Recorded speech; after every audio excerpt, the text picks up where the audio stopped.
Ötən ilki keçid balı ilə müqayisədə bu il 3-cü qrupda keçid balları artacaq. Bunu Dövlət İmtahan Mərkəzinin İdarə Heyətinin sədri Məleykə Abbaszadə ASTV-nin hədəf verilişində deyib. Onun sözlərinə görə 2-ci ixtisas qrupunda bu vəziyyət təxminən əvvəlki kimi olacaq.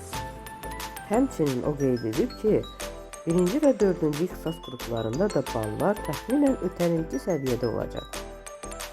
TİM sədri əlavə edib ki, ümumilikdə müsabiqəyə yalnız 200 baldan ya da müəyyən istiqamətlər üzrə 150 baldan yuxarı nəticə göstərən şəxslər buraxılacaq. Məleykə Abbaszadə qeyd edib ki, ümumilikdə kimlərin müsabiqəyə buraxılması ərizə verənlərin sayından asılı deyil. Bütün imtahan nəticələri elan olunandan sonra müqayisə edilə bilər ki, müsabiqəyə kimlər buraxılsın. Müsabiqəyə isə 2 imtahan nəticəsinə görə 200-dən çox bal toplayan abituriyentlərin sayı təsir göstərəcək. O əlavə edib ki, 1-ci cəhd imtahanında 3-cü qrupda 1000-dən çox abituriyent 600 baldan yuxarı nəticə göstərib.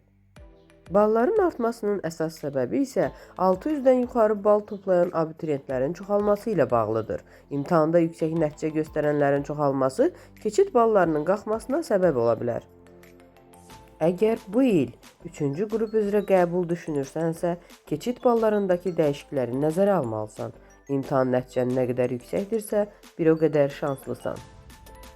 Əgər balın kifayət qədər deyilsə, ikinci imtahana yaxşı hazırlaşmaq lazımdır. Çünki irəlidə nəticəni sənin hazırlaşma tərzin müəyyən edəcək. Bütün abituriyentlərə uğurlar arzulayıram.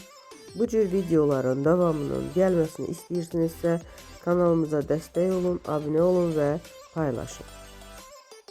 Diqqətinizə görə təşəkkür edirik.